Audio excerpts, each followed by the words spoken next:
আসসালামু আলাইকুম, কেমন আছেন সবাই? আশা করছি আল্লাহর অশেষ রহমতে সবাই ভালো আছেন। আলহামদুলিল্লাহ আমরাও ভালো আছি। আজকে আমি হাতে মেখে গুঁড়া মাছ চচ্চড়ি করেছিলাম। তো সেটি এখন আপনাদের সাথে শেয়ার করব। তো আমি প্রথমেই কড়াইতে দিয়ে দিলাম আলু কুচি। আলুটা যেহেতু গুঁড়া মাছ, আলুটা ভাজির মতো করে নিয়েছি। এরপর দিয়ে দিলাম বেশ কিছু কাঁচামরিচ কুচি এবং পেঁয়াজ কুচি, একটা টমেটো কুচি। আর এখানে এখন আমি বাকি মশলাগুলো অ্যাড করে দেবো, যেহেতু মাছটা অনেক গুঁড়া, মানে ছোট ছোট, তাই আমি মাছটাকে হাতে মেখে তারপর বসাচ্ছি।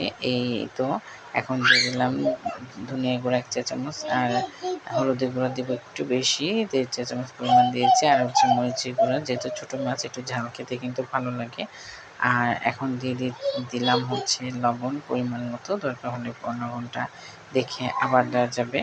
তো এখন দিয়ে দিচ্ছি তেলের পরিমাণটা একটু বেশি দিলাম।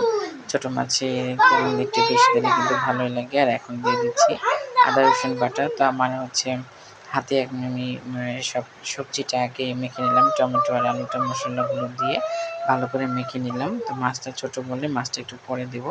তো এখন আমি মাছগুলো সব দিয়ে দেবো। আমার খুব ভালো করে মাখা হয়ে গেছে এবং সব আলু টমেটোটা একটু গালিয়ে দিয়েছি, যাতে অল্প পানিতে মাছটা তাড়াতাড়ি রান্নাটা হয়ে যায়, আলুটা টমেটোটা সিদ্ধ হয়। মাছটা তো খুবই ছোট। তো মাছটাও এখন মেখে নিচ্ছি খুব আস্তে আস্তে করে।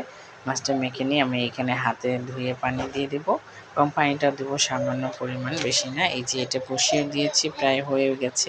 এখন দিয়ে দিচ্ছি ধনেপাতা, বেশি করে ধনেপাতা দিলাম। গুঁড়া মাছে একটু বেশি ধনেপাতা দিলে কিন্তু খেতে ভালো লাগে, তাই আমি একটু বেশি করে ধনেপাতা দিয়ে দিলাম।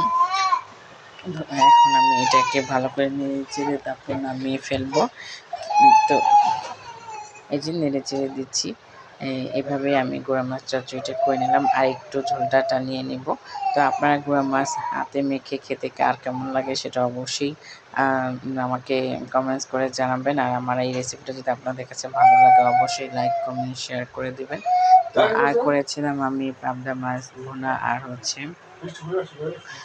মিষ্টি কুমড়ার ভাজি। তো এই যে মিষ্টি কুমড়ার ভাজিটা লাস্ট পর্যায়ে শেষে হয়ে আসছে, এখানে আমি দিয়ে দিলাম ধনেপাতা বেশি করে দিয়ে তারপর নেড়ে দিচ্ছি।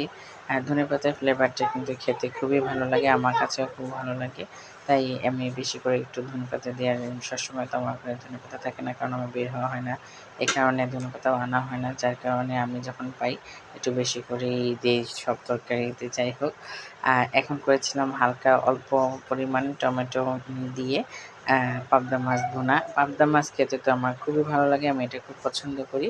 যাই হোক, আমার আজকের রেসিপিটা কেমন লাগলো? ভালো থাকবেন সবাই। আল্লাহ।